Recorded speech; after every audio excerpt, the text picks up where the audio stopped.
क्या हुआ जब प्रयागराज महाकुंभ की यात्रा के दौरान एक साधु को ट्रेन से नीचे उतारा गया। साधु के इस अपमान की वजह से उस जगह पर जो चमत्कार हुआ उसे देखकर आपके भी पैरों तले जमीन खिसक जाएगी। महाकुंभ की तैयारी जोरों शोरों पर है।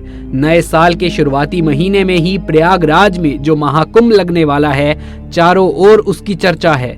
सभी साधु संत बेसब्री से उसका इंतजार कर रहे हैं, क्योंकि ऐसा महाकुंभ 12 साल में एक बार आता है और इस बार जो संयोग बन रहा है वो 144 साल बाद बन रहा है।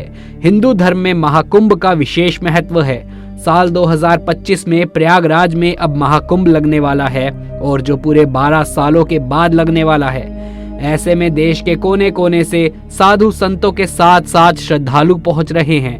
बता दें कि नए साल में महाकुंभ 13 जनवरी से आरंभ हो रहा है, जो कि 26 फरवरी को समाप्त हो रहा है। पूरे 45 दिनों तक चलने वाले इस महाकुंभ में ग्रह और नक्षत्रों की स्थिति में काफी बदलाव देखने को मिलने वाले हैं, जिससे महाकुंभ में स्नान करने से कई गुना अधिक फलों की प्राप्ति हो सकती है। उज्जैन में रहने वाले रामानंद जी महाराज भी प्रयागराज महाकुंभ में जाने के लिए काफी उत्सुक थे। उन्होंने अपनी जिंदगी में कई कुंभ के मेले देखे थे। केवल 10 वर्ष की उम्र में ही उन्होंने अपना घर छोड़ दिया था और भगवान की भक्ति को ही अपना सब कुछ मानकर भिक्षा पाकर अपना जीवन जीते आए हैं। कई लोगों ने उनके चमत्कारों को महसूस भी किया है। एक बार उन्होंने बिना माचिस के ही दिए जला दिए थे और साथ ही रामानंद जी महाराज अपने भक्तों से मात्र 20 रुपए लिया करते थे और उसका भी इस्तेमाल बच्चों की पढ़ाई में और लोगों की भलाई में ही करते हैं। ऐसे दिव्य संत को सब लोग उज्जैन आकर प्रणाम करते थे, लेकिन जब बारी आई प्रयागराज महाकुंभ जाने की तो उन्होंने 1 महीने पहले ही तैयारी कर ली थी। वो पैदल यात्रा करना चाहते थे, लेकिन उम्र दराज होने के कारण उनसे इतना चल पाना संभव ना हो सका, जिस वजह से उन्होंने ट्रेन के माध्यम से प्रयागराज जाने की योजना बनाई। उज्जैन से सीधा प्रयागराज तक शिप्रा एक्सप्रेस रात 8 बजे चलती है, जिसमें वो टिकट लिए बिना ही चढ़ गए और ट्रेन रवाना हो गई।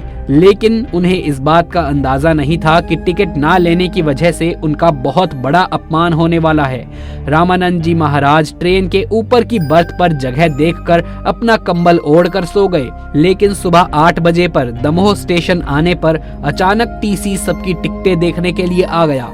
एक एक करके सभी लोग अपनी टिकटें उसे दिखा रहे थे। तभी उसने रामानंद जी महाराज से कहा, मुझे आपकी टिकट दिखाइए।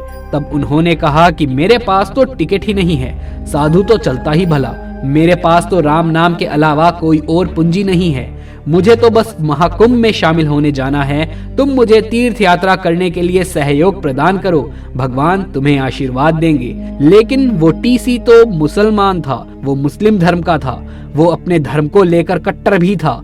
साधु महाराज के पास टिकट ना होने की वजह से उसने उन्हें बहुत जलील करना शुरू कर दिया, उन्हें अपमानित करना शुरू कर दिया। उसका कहना था कि चले आते हैं फ्री में ट्रेन की यात्रा करने, अगर टिकट के पैसे नहीं हैं तो पैदल प्रयागराज जाओ। उन्होंने साधु महाराज का हाथ पकड़कर ऊपर की बर्थ से उन्हें नीचे उतार दिया। तुरंत ट्रेन को रोका गया और दमोह स्टेशन पर ही साधु महाराज का अपमान करके उन्हें ट्रेन से नीचे उतार दिया गया। उस समय ट्रेन का स्टॉप बना हुआ था। ट्रेन 15 मिनट वहां पर रुकने वाली थी, लेकिन उस मुस्लिम टीसी को इस बात का अंदाजा नहीं था कि रामानंद जी महाराज काफी ज्यादा चमत्कारिक साधु संत हैं और अब जो होने वाला था उस घटना से तो पूरा दमोह शहर ही कांप गया। क्योंकि 15 मिनट के स्टॉप के बाद में पुनः जब ट्रेन को शुरू करना चाहा तो ट्रेन आगे बढ़ने को तैयार ही नहीं हुई।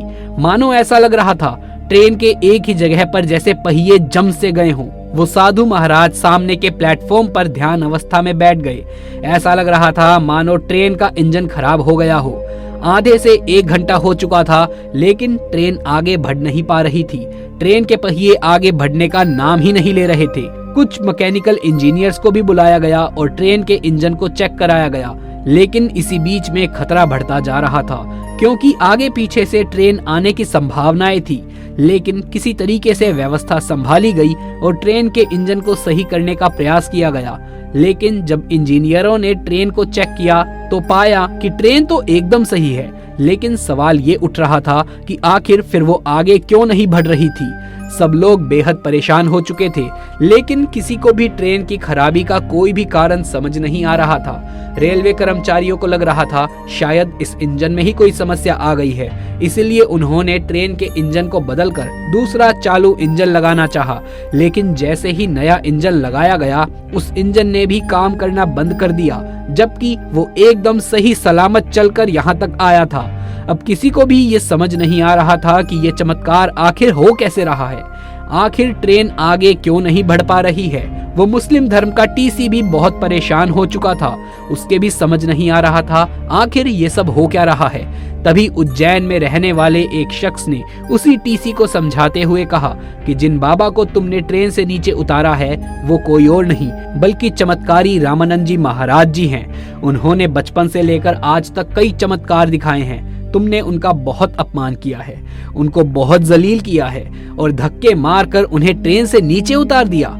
ये बहुत बड़ा पाप है और इसी पाप का सिला तुम्हें इस रूप में मिल रहा है जहां पर हमारी ट्रेन आगे ही नहीं बढ़ पा रही है।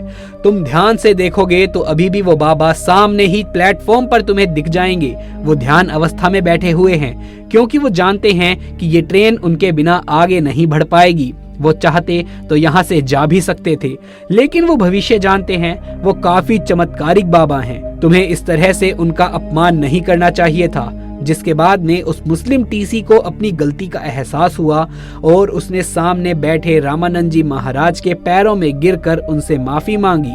उसका कहना था कि बाबा मुझे माफ कर दीजिए, मुझसे बहुत बड़ी गलती हुई है। पद और प्रतिष्ठा के अभिमान में इंसानियत को तो मैंने भुला दिया। मुझे समझना चाहिए था कि साधु संतों ने इस दुनिया को बहुत कुछ दिया है। आज जब हमसे वो कुछ मांग रहे हैं तो हमारी ये जिम्मेदारी बनती है कि हम उन्हें तीर्थ यात्रा के लिए सपोर्ट करें। मैं अपनी इस गलती के लिए आपसे माफी मांगता हूं और कृपा करके हमारी ट्रेन में फिर से एक बार बैठ जाइए ताकि हम हमारी यात्रा को शुरू कर सकें। सुबह से दोपहर के 12 बज गए थे।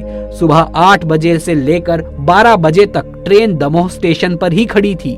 उस मुस्लिम टीसी ने साधु महाराज से विनती करी, आगे पीछे से ऐसी बहुत सारी ट्रेनें आने का समय नजदीक आता जा रहा है। अगर आप हमारे साथ इस ट्रेन में नहीं बैठे और अगर ये ट्रेन आगे नहीं बढ़ेगी तो सैकड़ों यात्रियों की जान को नुकसान भी हो सकता है। रामानंद जी महाराज अपने भक्तों से बड़ा ही प्रेम करते थे और हर भक्त में भगवान का स्वरूप देखते थे। वो किसी भी यात्री की जान को हानि नहीं पहुंचाना चाहते थे, लेकिन उन्होंने ट्रेन में चढ़ने से पहले टीसी के सामने 2 शर्त रख दी। सबसे पहली शर्त थी, अगर कोई भी साधु या कोई भी असहाय व्यक्ति इस ट्रेन में बिना टिकट के चढ़ता है तो तुम उसे रोकोगे नहीं, उसकी समस्या समझकर उसका सहयोग करोगे, ना कि उसका अपमान करोगे। और दूसरी शर्त ये थी कि इस पूरे महाकुंभ मेले के दौरान अगर कोई भी इंसान तीर्थ यात्रा पर जाना चाहता है तो तुम ये नहीं देखोगे कि उसके पास टिकट के पैसे हैं या नहीं, तुम उस यात्रा में उसका सपोर्ट करोगे जिससे तुम्हें भी उसका पुण्य फल प्राप्त होगा, क्योंकि किसी को तीर्थ यात्रा कराना बहुत ही ज्यादा पुण्य का कार्य है। टीसी ने उन रामानंद जी महाराज की दोनों शर्तों को स्वीकार कर लिया और उन्हें सम्मान पूर्वक उसी सीट पर बैठाया जहां पर वो पहले बैठे हुए थे। और चमत्कार कुछ ऐसा हुआ कि जो इंजन पिछले 5 घंटों से बंद पड़ा हुआ था, अब एक तेज आवाज निकली और वही इंजन आगे बढ़ने को तैयार हो चुका था।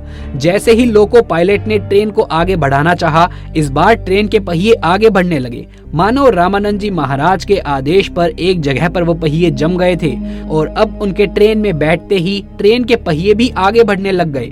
ये एक बहुत ही बड़ा चमत्कार था जिसे ट्रेन में मौजूद हर एक यात्री ने महसूस किया और सब रामानंद जी महाराज के दास बन गए। शाम को तकरीबन 4:30 बजे ट्रेन प्रयागराज पहुंची, जहां रामानंद जी महाराज के उतरने के पश्चात कई लोग उनसे मिलने आए।